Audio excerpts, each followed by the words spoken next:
Welcome back everybody, it's me, Gumman92, and we are back today with MotoGP 22. If you like this video, please hit that thumbs up button and leave a like. Don't forget to subscribe to my channel and my content if you haven't subscribed already. If you do subscribe, thank you so much for supporting me, my channel and my videos. Don't forget to hit the bell so you don't miss any of them as they drop onto YouTube. So yes, we are back today with our Moto2 season. We are still currently first in the championship, considering our objective is to finish on the front row and finish on the podium. We haven't done too bad. We've obviously got 5 wins there and 2 races that didn't quite go to plan, but qualifying isn't far off of where we need it to be, so hopefully we are getting all important reputation ready for the next season, where hopefully we move into MotoGP and hopefully we can get that Monster Energy Yamaha contract. So let's head straight into Mugello. And it's going to be a wet race. Oh dear, that's going to be interesting. Round Mugello. I don't think I've ever done any wet races around Mugello. So yeah, that'll be interesting. That'll be a nice little difference to it. That might mean we're in a bit of trouble this weekend. Obviously not having that wet practice isn't going to do me any favours. So yeah, we jump straight into here. From the Mugello circuit. We've got dry free practice sessions and obviously a dry qualifying there as well. We're going to do our standard. If I click on the right one, which I didn't, progression, slow acceleration, change my final ratio there. Well, not us, but we'll get them to change our final ratio. Let's just have a quick look at our development tests. So we've got electronical adjustments. So change your traction control, anti-wheelie and engine braking to a value lower than 5 and complete at 154.6. Clean lap with a long lap, the 158.2. Get a top speed of 256 or higher, gain access to Q2 straight away, get 5 laps in a row with a 155 or better, and be the first rider from our teammates in qualifying sessions and the race. I don't see that this race is going to go well for us if it's wet, but we shall see. I'm going to jump straight onto track. We've got an update sorted out there as well. First of all, I'm going to set a couple of hard tyres. The benefit we have is that we won't be needing an extra spare tyre, so we don't have to worry about saving tyres only for the qualifying session, which we will try and save either a soft or a medium. Sometimes you get some tracks where a medium tyre is actually better for qualifying, and obviously some tracks you'll get that it is a soft. All depends on how we sort of how your front end heats up or your rear end heats up. Normally it's the rear end with these Moto2s as it was in Moto3. Obviously I'm assuming it's going to be a little bit different for MotoGP again, with obviously different bikes and stuff like that. So yeah, I'm going to jump straight out to track and stop boring everybody and try and bring some racing in. I will drop back in with everybody once we are about to start qualifying. Okay, so free practice has been quite good. Hopefully that does mean we can have decent qualifying. A 158.8 was my quickest in that lap, and as you can say, we literally matched for literally by thousandths or hundredths. No, it is a thousandths, isn't it? Tenths, hundredths, thousandths of a second to my previous quickest lap. So we are the only one in the 151s at the moment. I do think that time will be broken in qualifying, but we shall see. Welcome back to the track. Cloudy conditions are obviously going to help with that rear tyre grip. So we are joined by Jake Dixon and Tony Arbolino and Sam Lowe's and Augusto Fernandez, who are pretty much the ones in the running for the title at the moment, plus obviously the Brits that we like to look at. We are joined from Q1 by Marcel Schrotter, Pedro Acosta, Barry Baltas and Albert Arenas. So unfortunately, none of our team have actually made it through to Q2, apart from us of course. Obviously good for the objectives, because one of my objectives is to be better than our teammates in both qualifying and the race, so hopefully that development test will be ticked off. That is the only development test we have left that we need to complete. Race pace wise, we're looking quite good for race pace. If I'm honest, lap 1 was with engine mapping 3, and then we switched it down to 2 and was a little bit nicer on tyres for lap 2, 3, 4 and 5, just to try and make them last for the 5 laps, because I did do that on a medium, so might have helped to our lap time ever so slightly, but we did do it. We've completed all of ours apart from the 1. So I'm going to jump straight out to track because I'm feeling quite comfortable here. I'm going to jump straight out and show you all my fastest lap, which is hopefully our first lap. We want to be in those 151.8s if we can. Okay, through the final chicane at the moment. The 158.8 seems to be the time that everybody, or I say everybody, Boben Schneider has managed to achieve there. I have struggled to put a decent lap together, if I'm honest. We failed out of one lap, and we had an invalid lap in the first lap after Agura got in our way. That might be a little bit too late to brake there. Oh, I don't know how we got that stopped. I do have Jake Dixon in front of me though, not a bad marker. A little bit wide there, but that's alright. Pick up the speed as we come out of that corner. We are down on Boben Schneider's time.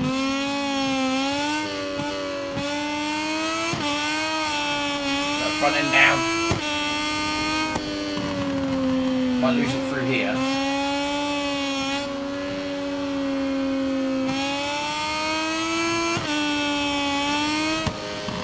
We don't lose it through there. Thought we would do, but we didn't. Just need to try and keep this lap together now. There's a little bit too much braking through there.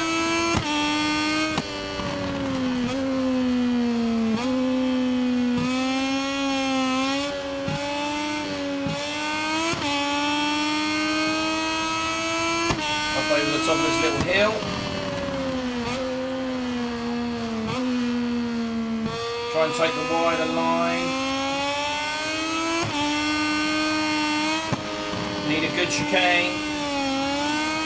We get a good chicane as well.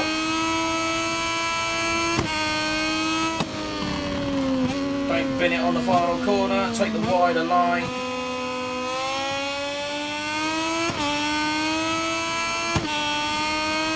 Right, we're down the main straight now. We are just watching the time tick. 158.8 by Boben Schneider. A 151.6. That should see us pole position. That's 1.5 or 150 tenths in front of Boben Schneider in a minute. So I'm going to bail out of this lap, so I reckon that could be it. There's no red sectors on our pit board at the moment, so I reckon we could have pole here. There we go. Of the second we made it. Moto2 We did get our pole session. position with a 151.6, our quickest lap. Look forward to seeing you tomorrow. So our normal lap time would have put us third with a we had a 151.858. So that would have put us in third place. But we did manage to get a couple of extra tenths off of our lap time with that difference in temperature. Obviously now we head to the race, where it could be a little bit of a different story, as it is a wet track. These shots coming to which us could be live quite from the difficult, grid, so we where haven't done technicians and any engineers sort are carrying out of final race checks on the time, bike if you before like, the on start. this wet track. The sun has finally returned, but the asphalt is still damp, and the race officials have had to declare the race wet. So I'm going to increase my engine braking, and I'm going to stick to power lap 2 as we come off the line, just in case we get a little bit too much of a wheel spin. Maybe once we've pulled away from the line, we increase it to power lap 3. We shall see. So let's get our race underway, as we know it's going to be wet. Everyone's going to be on the wet tyres. Let's try and keep an eye out for our teammates. We've got Sam Lowe's there in 8th place. Jake Dixon down in 17th. Unfortunate weekend for Jake Dixon, it would appear. I think Koba's one of our teammates down in 81st position. And our other teammate, Manuel Gonzalez, is down in 27th, I think. So not the best track for our team either. The start of the So here we are on the grid, in pole position, ready to start the Mugello racetrack, or the Italian Grand Prix. To the San Donato corner. Okay, clutch is in, revs up. We're going to stick to power mapping 2 for now, until we've at least pulled off of the line here. We switch to power mapping 3. Gaps at 0.5, 0.6 now. Where do we stop for turn 1? Oh, that's risky.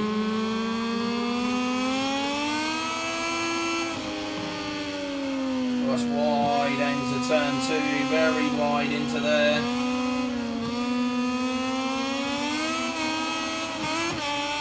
Switch to power mapping 2 now, as we've almost I say all out of fuel, but we don't have any extra fuel to burn. Let's try and save some of that fuel. I think we're going to need it for the straights here. Not going to be as quick as the AI, I don't think, in this race, but we shall try our hardest. If I'm honest, they probably gained 4 tenths, 3 tenths of a second on me already, so...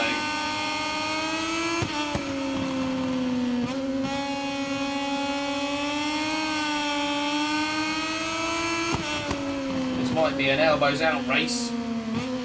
Try and make ourselves nice and wide. Brake a little bit later. Don't want to be on them curbs then, fair enough. Note to self, stay off the curbs.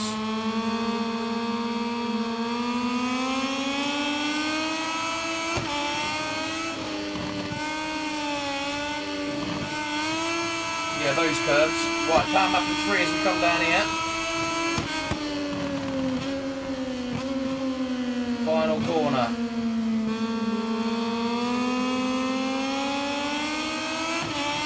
Out of the final corner, a little bit of tyre spin as we come out that corner there. We are pulling away though, 4 tenths. I did think we were going to have to use our power mapping 3 setting as we come down this main straight. We'll flick it off just before we get to the braking marker for a dry track, which is just about short for the braking marker for a wet track. We are stopped. We are obviously on engine braking 5 just to try and manage that heavy braking. I am going to go down actually because I do think it's costing me in the corners when we're not accelerating. It's not giving us that flow round the corner.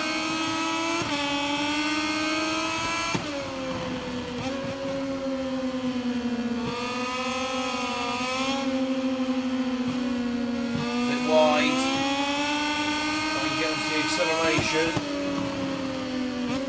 try and hug the curve.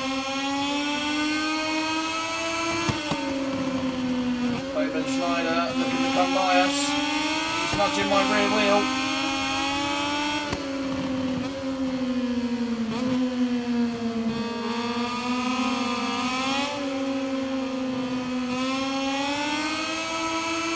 Well, at least I dodged the curbs on that one. I think being down to power mapping, engine mapping 4, sorry, not power mapping. Oh no, that's why. That's going to go Bowman Schneider a gap. Stop. Yeah, I was going to say. That was pretty much caused by Bowman Schneider there. Tagging our rear wheel as we come out of that corner. We do pick up a track limits warning for it though, but that doesn't matter. Down the main straight. Gaps at point 3 now. And coming down even though we're on power mapping 3, so not ideal.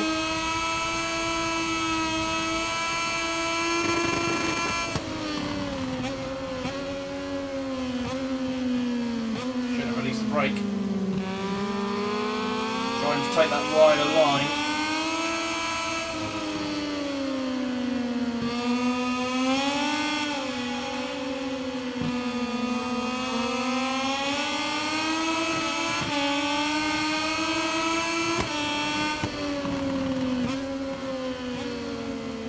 Thing is, I don't feel comfortable at all. I don't know really where I can push and where I can't push these tyres. Around this track in this wet track. That didn't feel good at all. That's going to go wide. Oh, Bowman Schneider using a little bit of a gap there. Wasn't much of a gap, he exploited the gap that was there. We go up the inside, I'm going to try and block the inside line into this corner. Got a proper battle on our hands here just to try and stay in front here. Same again. Get off the curbs.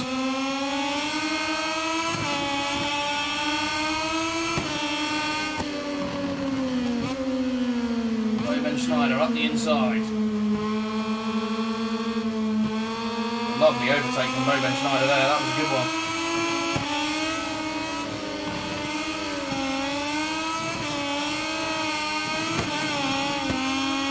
I was going to say I'm not feeling brave through here. Oh no. Sorry.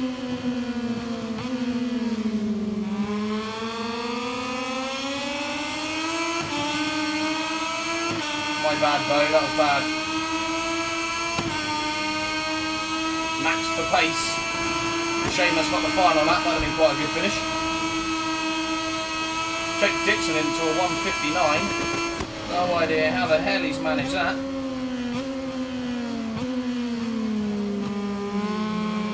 But then if I'm honest, Jake Dixon's another one that's normally relatively quite good in the wet. So obviously anyone that watches MotoGP will remember when he was driving for the Petronas racing team, that French Grand Prix, where unfortunately he crashed out in the lead.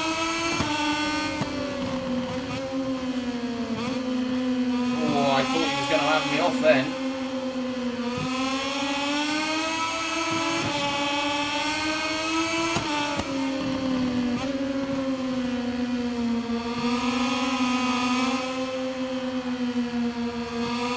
This could be where we see Boben Schneider pull away here.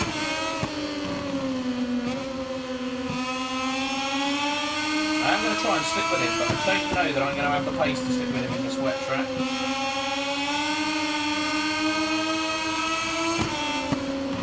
Oh. How did I save that? Oh wow, look at everybody.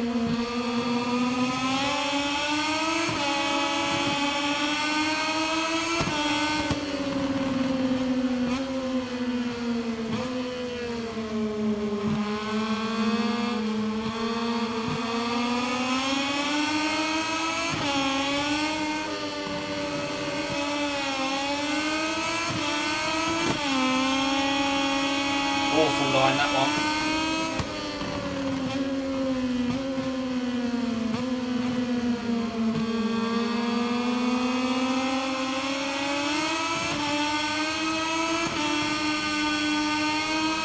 Come on, we could do with a little bit of slipstream here. Don't know that we're going to get it. Final lap time, I think we're going to have to settle with where we are. On a wet track, I don't think I'm too upset with that, if I'm honest.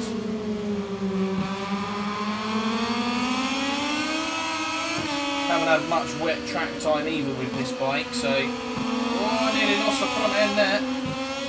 That's going to bring Sam Lowe's into play. Oh, hello. A bit largy-bargy between us and Sam there. Oh...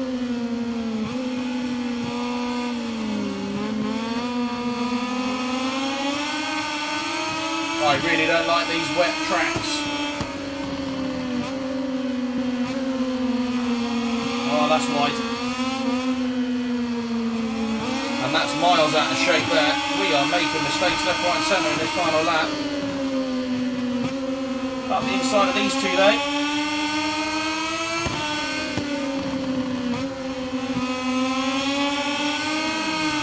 Someone's down. Didn't see who that was.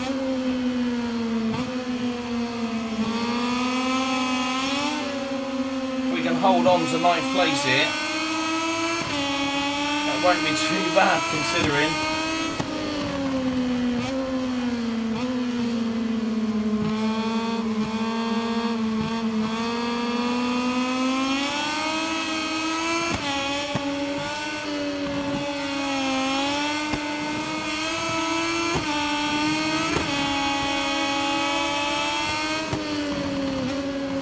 Final lap. Here we go, final corner, get off of that paintwork.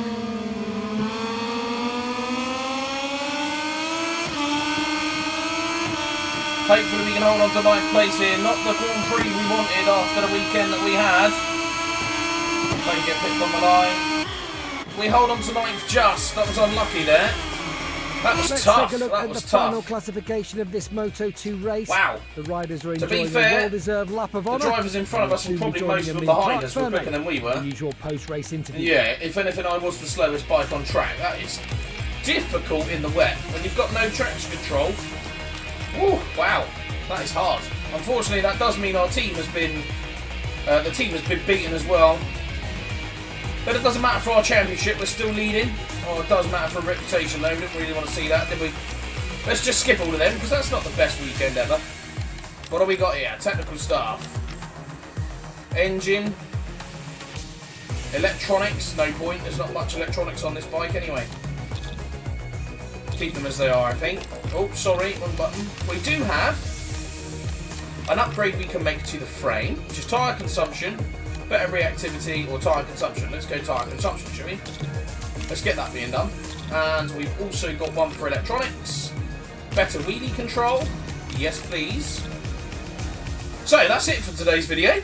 I hope you enjoyed it. If you did, please hit that thumbs up button and leave a like. Don't forget to subscribe to my channel and my content if you haven't subscribed already. If you do subscribe, thank you so much for subscribing, supporting me, my channel and my videos. And don't forget to hit the bell so don't miss any of them as they drop onto YouTube.